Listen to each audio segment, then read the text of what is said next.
wayitshona uma kumsiri hayi phela usulamalanga unje awukhulumi lami awusavumi ukudla lami asisagezi sonke sutshona uma kumsiri utshona hlezi kuphela soku TV uyaphuma uyaphenduka ubuyela ku TV awuthi kuntona ndakanyarana kule nto ufumbuza awuthi kuntona ndakanyarana ndikanyarara hiyo uri kunyararire ndikataura uri kutaurisa unondinetsa sauronditese uronditese kule nto ufumbuza iwe ndichikuvunza chipo chimbondisiya ndakanyarara usadanyelo wakutshelana mayasha une zvoda undiudze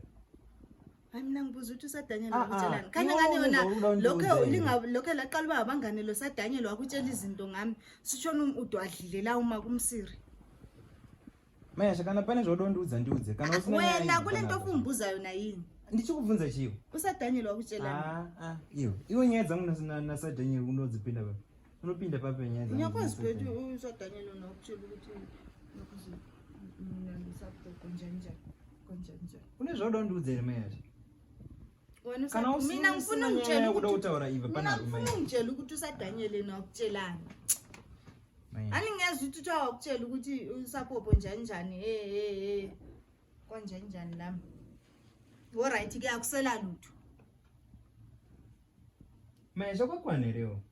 akusela lutho phela anti bakutshela usadanyela ukuthi mina ngithanda lo usaphopho asisathandani unoenda kunohura umirira kuti nini uda kuti ndikuvunze unohurira kuti nini ndikuvunze katoni kuthuleleni wangambuzi wosaka iwe unoenda kunohura umirira kuti aisanyasha chandivunza ndohura ubva hayi bathoni ukuthi uri ku-strange phela kufuna ngizibulale phela sengisaba lokudla ngicabanga ukuthi mepuzuri kunodecide unodana nababa popo baba popo vari beta kadhani sungitshela ngisihule sungithethisa sungithuka wena ngakubuza lapho uhamba usebhizi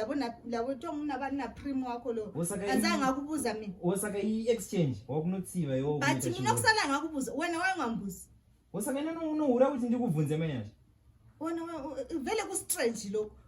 kwenti ku-strange wena ungathi umuntu yenza umkakho yenza into engasiyo ufike uzithulele wena uzambulala wena sada undikwidza hasha ungamplaneli ukumbulala mayasha ndimbondisiya wakakwana lewo wena uzambulala vele wena maybe kwakuthwela umuthi wosaka iwe mayasha unoenda kunohura wanafana wakutanga undi-insult wakutanga undi-insult asi uri uenda kunohura nababa popo baba popo vari beta than nini manje wayafana wondo siya wakarwa serious yese usiku kundibvunza unohura ndikuvunze nini munhu wewe unohura ndikuvunze zvaramba wakamira